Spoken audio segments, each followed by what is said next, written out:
Le combat pour le renforcement de la résilience des populations de la région de Kédougou contre l'extrémisme violent se poursuit dans cette région aurifère du Sénégal.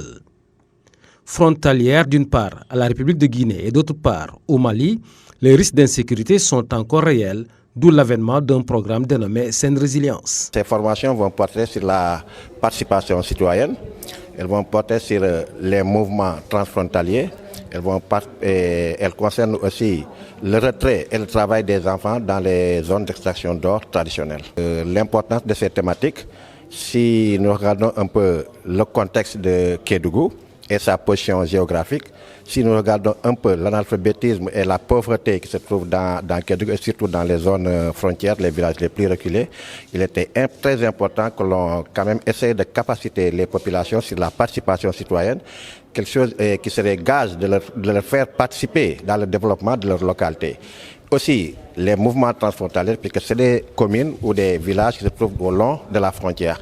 Alors, comme on voit qu'il y a une instabilité au Mali et à la Guinée, et que nous sommes directement frontières à eux, il était très important aussi d'amener ces populations à être résilientes face à ces problèmes sécuritaires. Issus de sociétés politiques et de sociétés civiles des communes de Kédougou, d'Indefelo et Bandafassi, ces jeunes et femmes admis à l'école de la participation citoyenne et de la gestion des problématiques locales transfrontalières sont alors attendus sur le terrain du combat face à l'extrémisme violent à travers une véritable cohésion sociale. Par rapport au deuxième point, la sécurité aujourd'hui au niveau,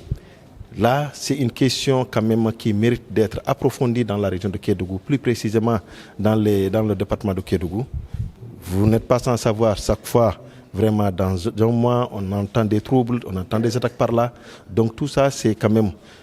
important de réunir la population, discuter les causes et tousser vraiment là où ça fait mal, d'où ça vient. Sensibiliser la population, comment elle doit se comporter vis-à-vis de certaines. Parce que vu la position de Kédougou, la position géographique de Kédougou, aujourd'hui qui est en frontière avec deux pays,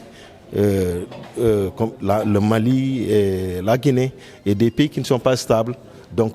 il faut être très vigilant et savoir communiquer, savoir partager certaines informations avec les autorités étatiques, avec les forces de défense et de sécurité pour le bien-être de la population d'une manière générale. On sait qu'à la sortie de cette rencontre, ça sera démultiplié au niveau de la communauté et que